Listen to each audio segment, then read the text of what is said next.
ஹாய்ங்க, வாழ்க வளமுடன்.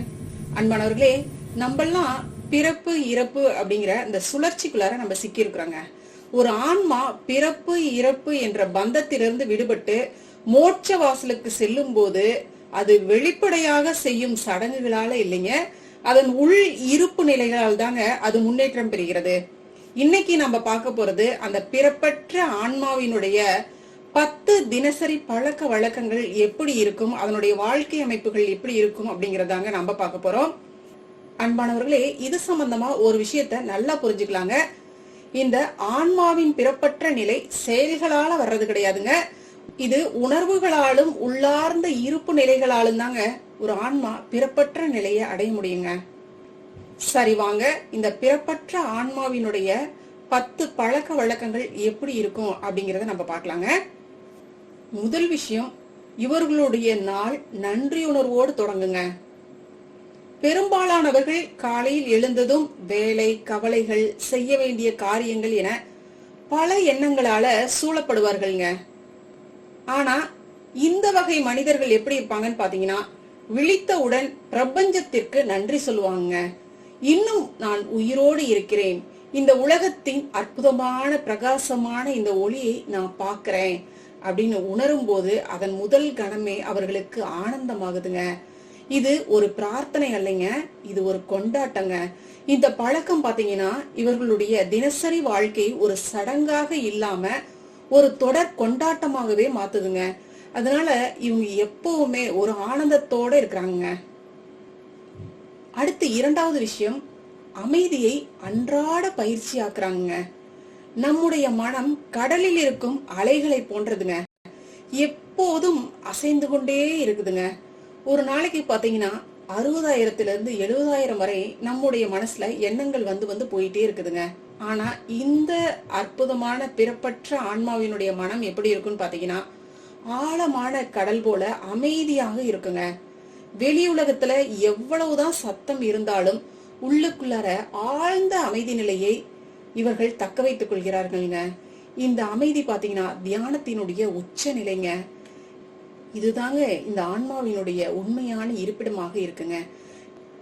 ஞானிகளும் மகான்களும் பாத்தீங்கன்னா புற உலகத்துல எப்பேற்பட்ட சூழ்நிலைகள் இருந்தா கூட அவர்களுடைய அந்த மனநிலை பாத்தீங்கன்னா தெய்வீக நிலையாதாங்க இருக்கும். அவர்கள் தங்களுடைய மனநிலையை அந்த இறைத்தன்மை நிலையோட எப்பவுமே இணைச்சே வச்சிருப்பாங்க.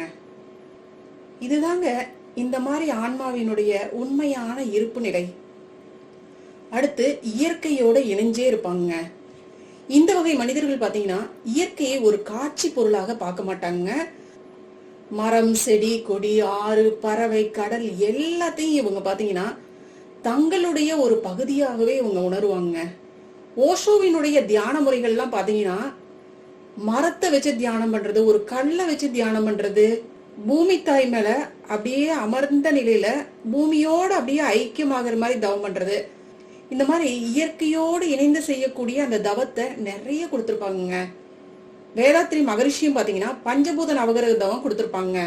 இதுவும் பாத்தீங்கன்னா நிலம், நீர், நெருப்பு, காற்று, ஆகாயம், அதாவது விண், அதே மாதிரி 9 கோள்கள், இதுல மனசை நிலைநிறுத்தி செய்யக்கூடிய தவம் தாங்க. அப்ப இந்த தவங்களினுடைய மைய நோக்கம் என்னங்க? இயற்கையும் நாமும் வேறு வேறு அல்ல, நாமும் இந்த இறை சக்தியாக இருக்கக்கூடிய இந்த இயற்கை தாயும் ஒண்ணுதான் அப்படிங்கறது தாங்க இது உணர்த்துது. மகான்கள்லாம் பாத்தீங்கன்னா இந்த மாதிரி ஒரு சூழ்நிலையில தான் தங்களுடைய வாழ்க்கைய அமைச்சுக்கிறாங்க. அவர்களுடைய மனநிலையும் இப்படித்தாங்க இருக்கு.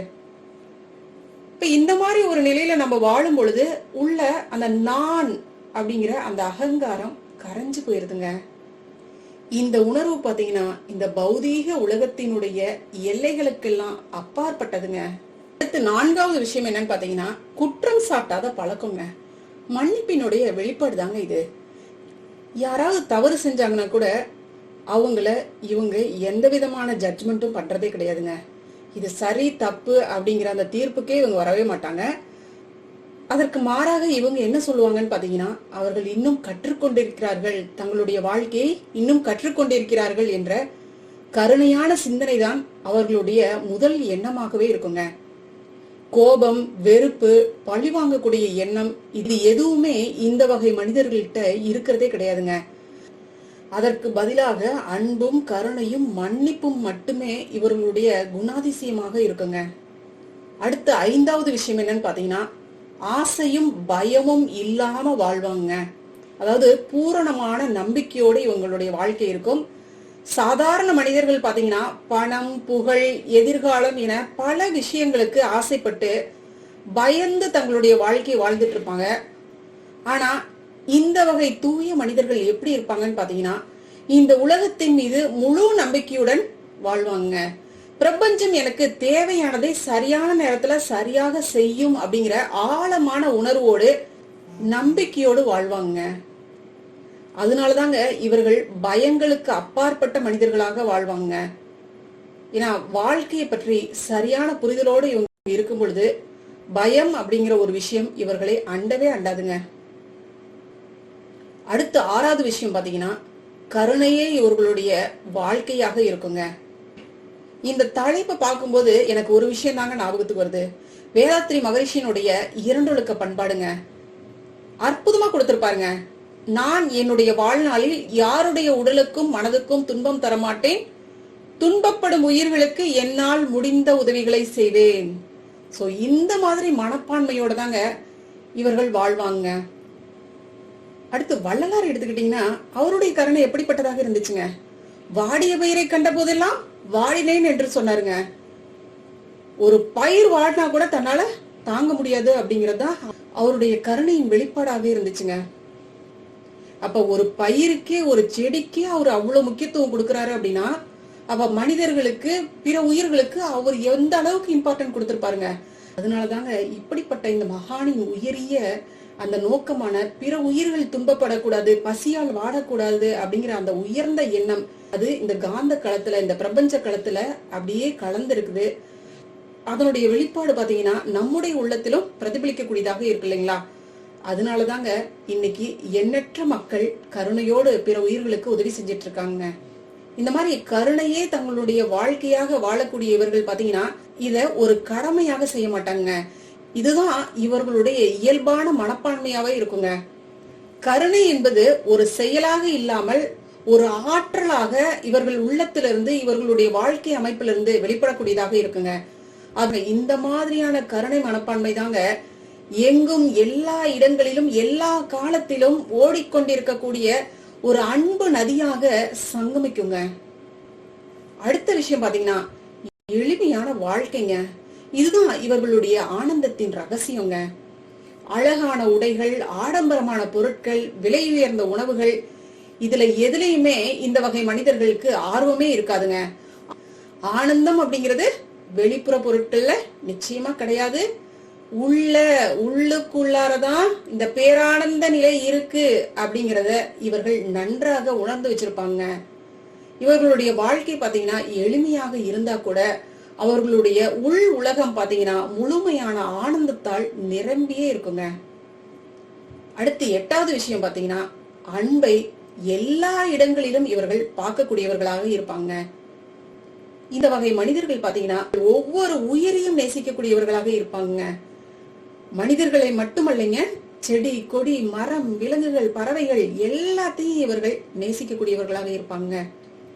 ஒரு பூவை பார்த்தா கூட அன்போட கருணையோட பாப்பாங்க. ஓசு சொல்றது மாதிரிதாங்க, ஒரு கல்லை எடுத்துக்கிட்டா கூட அன்போட கருணையோட பாருங்க. அப்படியே உள்ளங்கையில அதை அன்பு பொங்க பார்க்கும் பொழுது அதோட நீங்க இணக்கமாயிருவீங்க. நீங்களும் அதுவும் வேறு வேறு இல்லை அப்படிங்கிற மாதிரியான ஒரு மனநிலை உங்களுக்குள்ளார உருவாகும். ஒரு மரத்தை அன்போடு தொட்டீங்கன்னா கூட அதுல இருந்து ஒரு ஸ்பரிசம், ஒரு அன்பு உங்ககிட்டயே வர்றத நீங்க பார்க்க முடியும் அப்படின்னு பாருங்க. அதனால இந்த மாதிரி மனிதர்கள் எல்லாம் பாத்தீங்கன்னா எந்த விஷயத்த உற்று நோக்கினாலும் அன்பு பொங்க பாப்பாங்க. வேதாத்ரி மகரிஷி மலர வச்சு ஒரு கவி எழுதியிருப்பாருங்க, ரொம்ப அற்புதமா இருக்கும். நான் எப்பேற்பட்ட பாக்கியவான் உன்னை பாக்குறதுக்கு அப்படின்னு சொல்லி அதை வர்ணிச்சு ரொம்ப அழகா எழுதியிருப்பாருங்க. இந்த மாதிரிதாங்க இந்த வகை மனிதர்கள், மகான்கள் இப்படி எல்லாம் வாழ்ந்திருக்காங்க. இயற்கையை நேசிச்சிருக்காங்க, ஒவ்வொரு விஷயத்தையும் நேசிச்சிருக்காங்க, அன்பு பொங்க நேசிச்சிருக்காங்க. அதனாலதாங்க அவர்கள் வாழும் காலத்திலேயே இறை அம்சத்தோட வாழ்ந்திருக்காங்க.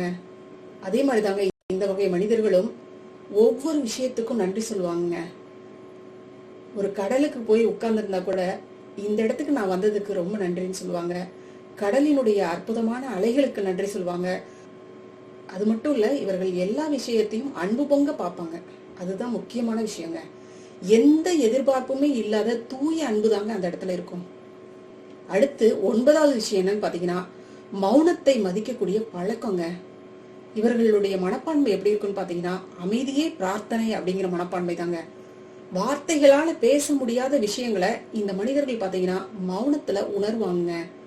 இவர்கள் தேவையற்ற பேச்சுக்களை எல்லாம் குறைச்சிட்டு உள் அமைதியில இவர்கள் அதிகமாக வாழ்ந்துட்டே இருப்பாங்க. இவர்களுடைய மௌனம் பாத்தீங்கன்னா இந்த உலகத்துடனும் பிரபஞ்சத்துடனும் அற்புதமாக இணையக்கூடியதாக இருக்குங்க.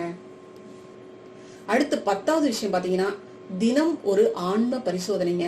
நாள்தோறும், அதாவது இரவுல தூங்க செல்றதுக்கு முன்னாடி இந்த வகை மனிதர்கள் பாத்தீங்கன்னா தன்னைத்தானே கேட்டுக்கொள்கிறார்கள்ங்க.